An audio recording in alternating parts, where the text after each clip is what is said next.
Untuk kepala desa, masyarakat kecil sebagai penggarap pasti akan mengadakan pengaduan ataupun usulan kepada Bapak Kepala Desa untuk ditindaklanjuti. Intinya mereka kan mohon perlindungan bagaimana supaya bisa menggarap ataupun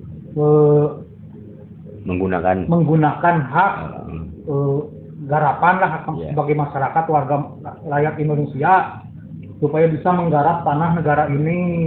Jadi intinya dengan tentram dan damai. Ya, intinya supaya tentram. Oke.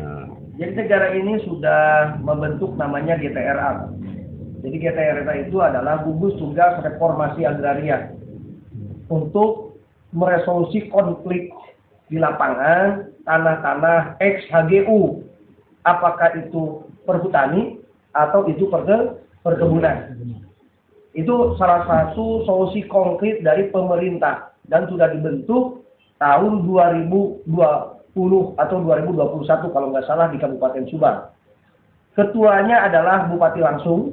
Mungkin mudah-mudahan dengan bupati sekarang yang terpilih baru itu estafet untuk menyelesaikan konflik ini tentang konflik pengelolaan tanah ex-HGU oleh masyarakat kita. Tentunya keluh kesah masyarakat nggak mungkin langsung ke tingkat pusat, pasti ke kepala desa dulu. Nah, disinilah kepala desa sangat berharap ada pemangku kebijakan lebih tinggi memperhatikan bukan hanya di daerah Kasomalang Kulon, Pak. Ini di Bukanagara, di Serang Panjang, di Ciater, dan daerah-daerah lainnya. Ini perlu ada meresolusi, harus ada penengah. Dan yang dikhawatirkan ada pihak-pihak lain, oknum-oknum lain yang memanfaatkan ruang. Manfaat sengketa ini adalah munculnya orang-orang yang pungli, pungutan liar. Ada menjual belikan garapan, ada orang yang diberikan kekuasaan, keleluasaan untuk menggarap, ada orang yang memanfaatkan ruang-ruang itu. Nah, ini perlu ditilik, Pak. Siapa kok begitu mudah para penggarap masuk ke wilayah-wilayah tanah ex-HGU, berarti tanda kutip. Ada orang apakah internal, apakah eksternal. Dari pihak ex-HGU-nya itu orang internal PTPN, apakah orang luar PTPN. Nah, ini perlu ada, kita duduk bareng, mencari solusinya. Kenapa ini tidak tertata dengan baik. Itu mungkin, Pak. Oke, intinya supaya warga masyarakat tentram lah, jadi merasa tenang gitu kan, Pak. Ya, betul. Dengan adanya nanti GTRA, gugus tugas reformasi agraria dan TORA, ya, nanti ini solusi untuk apakah ini bisa kelompok masyarakat mengajukan untuk HGU, apakah tidak bisa, apakah di undang-undang harus dilepas minimal 20%, Pak, dari tanah HGU yang nanti diberikan ke siapa oleh negara, apakah ke PTPN lagi, itu harus dilepas 20%. Minimal itu, Pak. Oke, siap. Oke, cukup Pak Kades, terima kasih. Oke, sama-sama. Nah, Ya, bagi rekan-rekan sekalian, tentang para penggarap yang di area tanah PTPN ex-HGU itu memang sudah ada dari sejak tahun-tahun di masa lampau.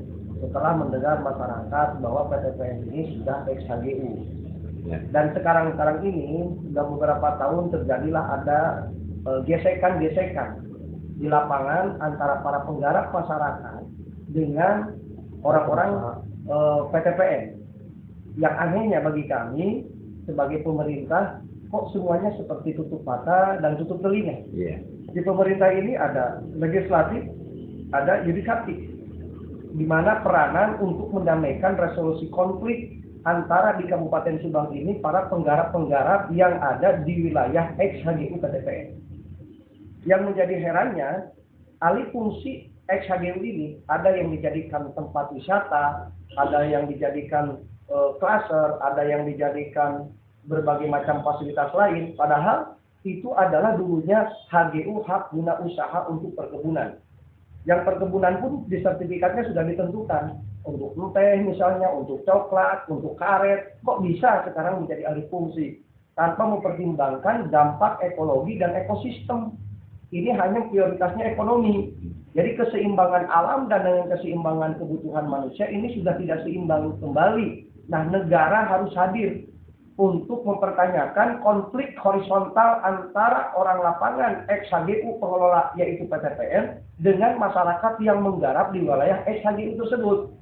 Ini yang menjadi problem kami pemerintahan desa perlu mempertanyakan kepada pemangku-pemangku kebijakan, baik itu orang PTPN dan juga pemerintahan ke pusat, bagaimana nasib penggarap masyarakat kami yang ingin ketahanan pangan ekonomi lagi terpuruk, tapi diusir, tapi diganggu, tapi orang-orang yang perusahaan punya duit begitu mudah mendapatkan fasilitas-fasilitas dari wilayah tanah PTPN. Hal itulah dibutuhkan kejelasan, ketegasan eksekutif dan yudikatif untuk mempertegas tanah ini sekarang tanah siapa, yang mengeluarkan tentang perjanjian untuk HGU atau HGT kepada siapa. Ini yang perlu ketegasan semua pihak. Apakah ini perlu diselesaikan, masyarakat konflik harus menunggu korban? Ini perlu tanggap dari kalangan eksekutif, legislatif, yudikatif, semuanya harus bergabung untuk menyelesaikan resolusi konflik di lapangan yang mana masyarakat kita, bangsa kita, anak kita berkonflik dengan pengelola yang dianggap ex-HGU PTPN. Itu mungkin tanggapan dari kita, perlunya ada ketegasan dari seluruh pihak. Dan kami mohon rekan-rekan yang masih aktif dengan di PTPN-nya, mohon dengan etika, kami di pemerintah ada warga kami, apabila ada miss dalam pengelolaan ini, masyarakat kami menggarap atau masuk ke tanah wilayah ex-HGU tersebut, ayo kita duduk bareng. Apa yang harus diselesaikan di antara sesama kita dengan kejelasan hukum status tanah dan perizinannya. Terima kasih, mohon maaf yang sebesar-besarnya. Siap. Terima kasih telah bergabung bersama Cybernasa. www.cybernasa.com